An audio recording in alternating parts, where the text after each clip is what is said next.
Death Claims, a Dave Brandstetter mystery. Book 2. Author, Joseph Hansen. Publisher, University of Wisconsin Press, Terrace Books. Narrator, Eric Ost. Chapter 16. Not much money had gone into the building of Little Los Calados College. The architect, if there'd been one, had focused on utility. Red brick, square corners, an even count of plain windows, plain doors, like a child's drawing. But that had been years ago, and ivy had long since taken hold, masked the ugliness. The buildings faced each other across a long slope of good lawn sheltered by old oaks, at the far end backgrounded by the worn tapestry of the Sierra Madres. A chapel aimed a mean steeple at the sky. At the crux of 4 brick walks, a statue was green with bronze disease. Dave read the bird-lined plaque on its base. T. Knox McLeod, D.D., the founder. Dead 1913. He clutched a Bible and looked stern. Was the frown deepening? Past his feet along the walks flocked long-haired boys in frontier mustaches and fringed leather coats. Girls in tight dungarees and boots. Some of them smoked, and the cigarettes looked handmade and not tobacco-filled. Transistor radios blared rock. Over it, the loud, cheerful talk was studded with words. Dave doubted the Reverend McLeod would have countenanced 8 in the morning was early for beer, but in the green woven wire trash baskets he passed, Dave saw yesterday's empty Olympia cans. He grinned and shook his head. 1913 was a long time ago. All that was alive in the Liberty was a hefty girl in a long peasant skirt and black tights practicing ballet kicks back of a golden oak counter. She was judging the height of the kicks by the top of a wooden cabinet of index card drawers. Her back was to him. The door made no noise opening, but she heard it close and got her foot down fast, entered. She had a creamy skin, and it blushed rosily, but she didn't lose self-possession. She wiped her forehead with the back of a hand. "If you have weight problem," she panted, "you have to do something. I don't eat anything. I mean, almost literally nothing, and I still get fat. Ugh. Look at you. I'll bet you eat all you want, and you're thin. There's not an extra pound on you." "It's a matter of metabolism," Dave said. "Don't wear yourself out. It'll only make you old before your time." "I'll bet you're old," she said. "But you don't look it. How old are you?" 145, Dave said. "Can you direct me to the college press office?" She looked blank. He explained. "A few years ago, something called Los Calados College Press published a book by your Professor Ingalls about Thomas Wolfe." "Oh, I see what you mean. No, really, there's no office. I mean, the college doesn't publish all that much. What did you want?" "My name is Eugene Grant," Dave said. "I teach at Altamont in North Carolina." He watched her. If she'd read Look Homeward, Angel, she'd react. She hadn't read it. He went on. "I'm preparing a critical bibliography of books and articles on Wolfe. I'd like to look over the reviews Dr. Ingalls' book received. Usually publishers keep files of reviews." "Oh, sure. Those are here. I mean, not out here," she waved, tapping fat girl fingers. "They're in the library office." She nodded at a far door. He started for it. "Wait! There's no one there yet." "There's no one here yet either," Dave said. "No, there isn't, is there?" With a little shrug of her big plump shoulders, she came from behind the counter. She moved lightly, almost floating, the peasant skirt billowing around surprisingly trim ankles, her long hair drifting after her like smoke. She moved quickly, and the breeze she stirred smelled of lilac. "Here you go." She opened the door and sailed through. Dave followed. Desks, typewriters, mimeograph, Xerox machine, a green metal workbench where a big screw-down press held the glue of bright new bindings to stacks of old pages. Freshly trimmed, a harp of cotton string for re-sewing loose signatures, tools with worn red handles for stamping catalog numbers on book spines. Above the bench, among trussed and tagged bundles of magazines, aged and ailing books waiting for treatment, on green metal shelves from a green metal four-drawer file.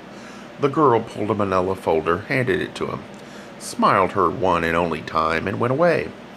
He put on his glasses, sat on a creaky tin posture chair, and for a half hour attentively leafed through yellow clippings.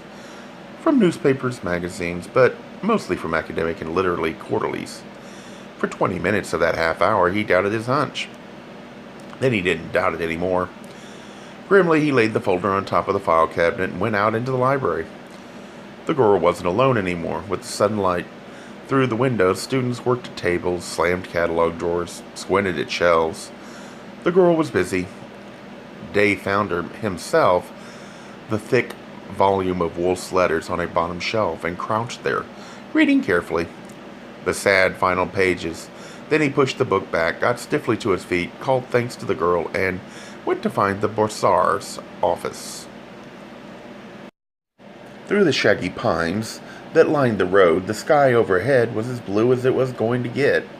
But the sun hadn't climbed high yet, and down below the road, among the dense trees and shrubs, Dwight Ingles' house was in cold shadow. Dave shivered and rapped the loose screen door. The redwood door inside it was shut now, like a sleeper's face. He turned from it. Above on the road a yellow school bus passed. Its engine rattled, drowned by shrill kindergarten voices. Downhill a dog barked. Further off a rooster crowed. Dave heard the door open and turned back. Framed by the screen, Ingles blinked sleepily. He was barefoot. His hands fumbled with the tie of a brown bathrobe. Recognition didn't come right away. When it did, his hand went for the door as if to close it. Dave said, "No, don't do that.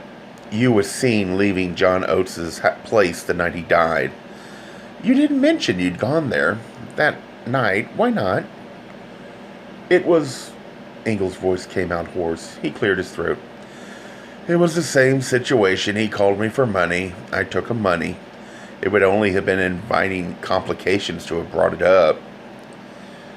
"You didn't have to invite them," Dave said. "They're here. Yesterday you told me your wife died 10 days ago. 10 days ago, yesterday, was when John Oates died. My impression was that you cared deeply for your wife. Aside from the time you had to spend teaching, you looked after her yourself. But that night of all nights, you weren't with her. You were in Arana Blanca, 100 miles from here, in the rain. What kind of hold did John Oates have over you?" "Hold?" Ingles's voice came out cracked, and he was too white even for a man who's just wakened. His larynx jumped in his throat like a trapped animal. "I don't know what you're talking about." "He was extorting money from former customers, not borrowing it, extorting it.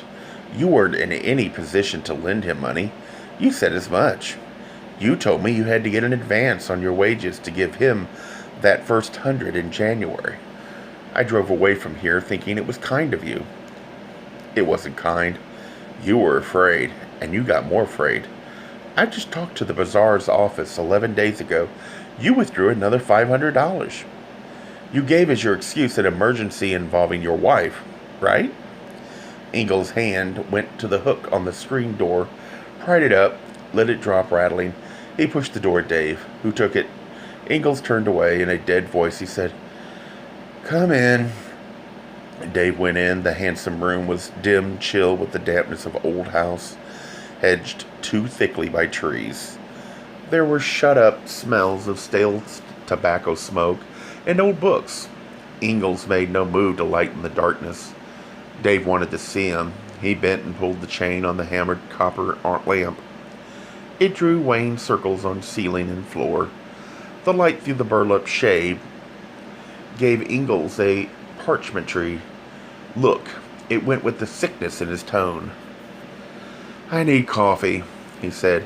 Dave nodded and went with him through the murky dining room with a kitchen where dishes had accumulated beside a sink, where a faucet dripped. Ingles clicked a wall switch, went to a range that dated from before the war, lifted a worn drip coffee pot that stood on a dead burner.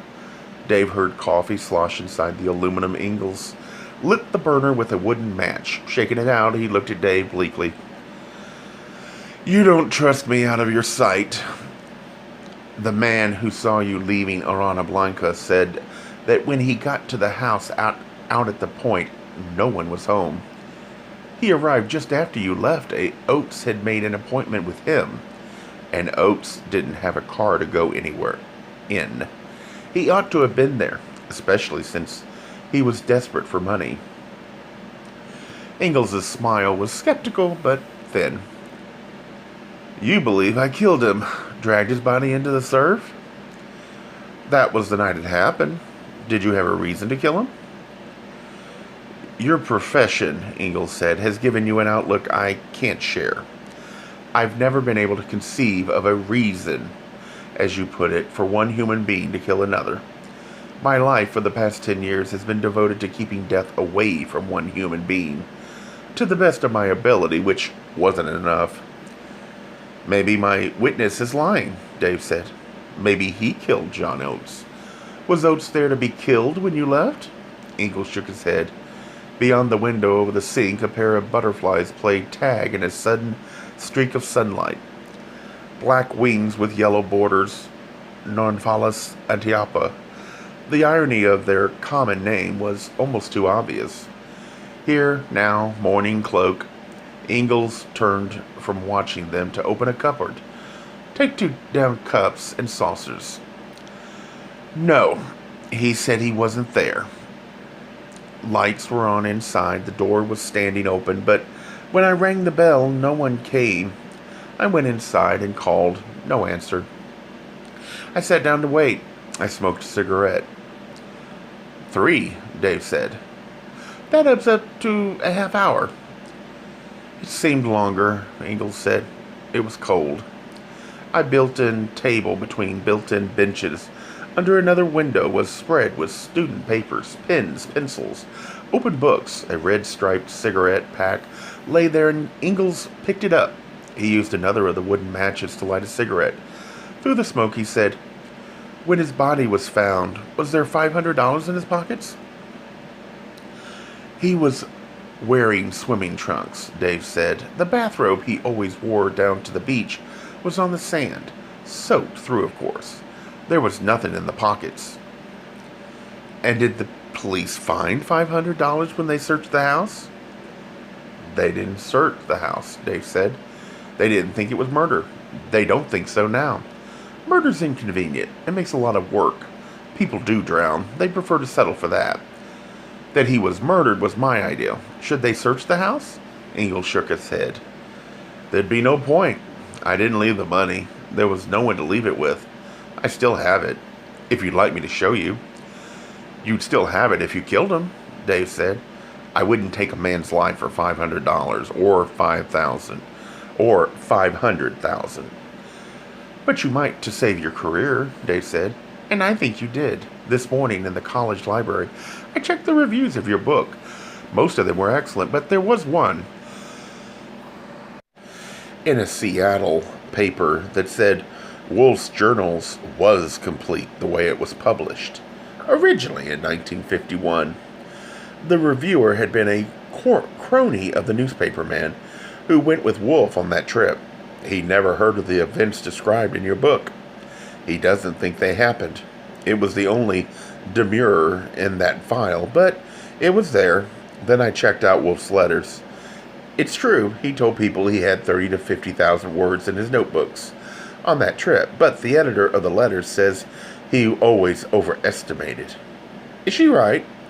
Is the man in Seattle right?" Ingalls looked at the window again, but the butterflies were gone. He shut his eyes and nodded. "Yes." His voice sounded hollow. "The notebooks were a forgery. John knew it. There was very little he didn't know about any contemporary American writer. It seems they were found in the effects of a man who died in Spokane. He'd been an admirer of Wolfe. He told his family Wolfe had given them to him after a typist had transcribed them, but In the package were 3 crumpled pages of what looked like a letter begun by Wolf and thrown away. The handwriting on those was genuine, that in the notebooks was faked by someone else. A dealer up there had come into possession of them and shown them to John. The dealer didn't know they were forgeries, any more than the family did. John told him, but said he thought he could sell them. I was the first prospect he tried, but I'd examined hundreds of Wolf manuscripts. At Harvard, at Chapel Hill, I knew immediately he hadn't written those notebooks. Just to say, it was a heaven-sent chance. Dave frowned. For professional advancement? No, I was secure here. I had no desire to leave Los Calados. On the contrary, but there was Julia. That was the beginning of her illness. She needed specialists. It was terribly expensive. I'd already mortgaged the house, borrowed from relatives. Neither of us has rich relatives, so he drew a long, grim breath and let it out with a sag of his shoulders. I authenticated the journals and advised the college to buy them. John said a very steep price, but I assured the department they were worth it. They spent an entire year's funds.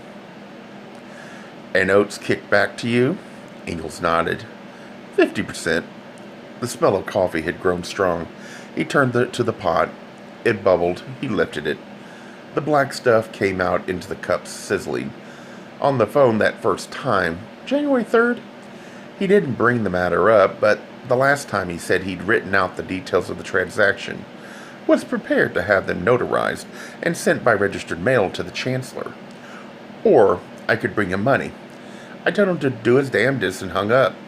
But in the end, I lost my nerve. I drew the money and went. Ingalls smiled faintly as he handed Dave a cup. It wasn't the best day of my life, but I didn't turn it into the worst. Mr. Brandstetter, I didn't kill anybody. Dave set the cup down. Telephone, he said. It was a dim hall of bedroom doors. The room Dave could see into while he dialed was empty. Even the pictures were down. Darker squares on faded little girl wallpaper showed where they'd hung. Ingalls' face, standing there watching him, had the same forsaken look. When Campos was on the line, Dave said, John Oates was blackmailing ex-customers to support his habit. 2 of them were in Arana Blanca the night he died. One didn't have much left to lose. But if Oates had exposed the other, it would have destroyed him. I'm with him now in Los Calados. I don't know how you want to handle it, but I'll stay with him till you come or send somebody. Apologize to the man, Campos said. Peter Oakes walked in here yesterday afternoon around 2. I tried to let you know, but you're never in your office. You're never home. Let me know what? What did he say? He said he killed his father. A Gay Mysteries Audiobooks. I think it is easy to hate a label, but a face humanizes the word. So this effort is twofold. To offer comfort to those like myself that your world didn't end because you don't fit into the view of acceptable society on both sides. And in hopes of helping those with family that are LGBTQ, that it doesn't mean we are aliens from the child they once knew. Reassure them so they can maybe be supportive at the same time, being true to their values.